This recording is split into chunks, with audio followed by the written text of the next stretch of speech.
Bonjour et bienvenue ici à Villepinte au Midest 2016. Je reçois monsieur Antoine Bouillard. Bonjour. Bonjour. Alors vous êtes directeur général du groupe Envie. Alors j'aimerais que vous nous présentiez votre entreprise.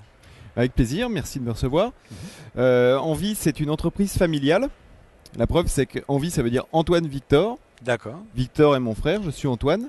Et on a la 3e génération de plasturgistes qui succède à la tête de cette entreprise, fondée par mon grand-père, reprise par mon père, et nous voilà. D'accord. Voilà. Société française ? Société française, on a 3 sites de production implantés sur le territoire. Site principal qui travaille par la technologie d'injection en Saône-et-Loire, proximité de Châlons. D'accord. Un site d'extrusion soufflage qui est situé dans l'Ain, proximité de Bourg. Et enfin un site de rotomoulage qui lui est situé en Auvergne, à peu près vers Vichy. D'accord, Voilà. très bien. Et vous êtes combien de personnes dans votre entreprise ? On est 181 collaborateurs. Voilà. Et en termes de chiffre d'affaires, on peut parler Bien sûr, on peut parler. Pratiquement 30 millions de chiffre d'affaires. Voilà. D'accord. Alors notre chiffre d'affaires, il se répartit sur 3 activités commerciales. La première activité en poids, qui représente la moitié, c'est une activité en propre de produits de jardin. Donc ces produits sont commercialisés dans la grande distribution spécialisée, les jardineries, le bricolage et les libres services agricoles. D'accord. Deuxième activité, c'est dans le médical. On produit des conteneurs à déchets infectieux. C'est aussi nos produits qu'on développe nous-mêmes, qu'on commercialise nous-mêmes. Donc des produits qui sont incinérés en fin de vie et qui servent à transporter en toute sécurité des déchets d'activité de soins. Voilà. D'accord. Et je termine par l'activité qui est à l'honneur ce jour au Salon Midest, c'est la sous-traitance. Donc un quart du chiffre d'affaires global du groupe. Là, on travaille pour des donneurs d'ordre sur différents secteurs d'activité, volontairement très variés. Ça apporte plus de richesse dans l'entreprise, plus de progrès.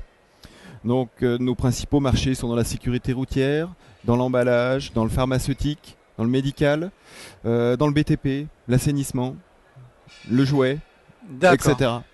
Beaucoup de marchés. D'accord, très bien.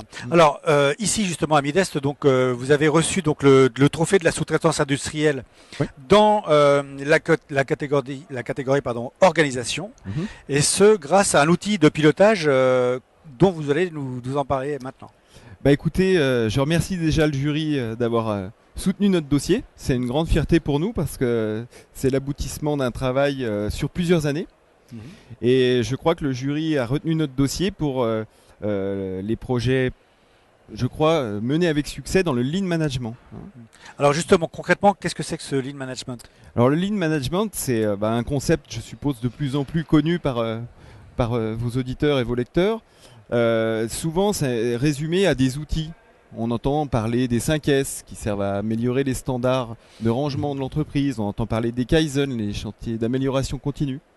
Moi, sans parler des outils, je parlerai plus d'une philosophie qui consiste à impliquer l'ensemble des collaborateurs dans une démarche d'amélioration continue, dans une démarche de progrès. D'accord. L'idée, c'est que lorsqu'on détecte des anomalies dans l'entreprise, c'est de considérer que ces anomalies sont un trésor, que c'est finalement sur ces anomalies qu'il faut s'appuyer au quotidien pour progresser.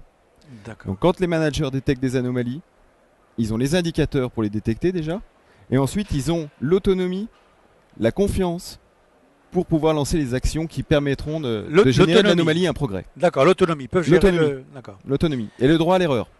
Ouais. Très important, ça va avec. Et quelque part, vous pouvez nous donner un exemple concret pour que les gens s'en rendent compte de comment fonctionne votre entreprise au quotidien ? Oui. Au quotidien, la vie de l'entreprise est animée par des rituels. Ces rituels, ils sont en général sur le terrain. Donc vous avez des rituels en production.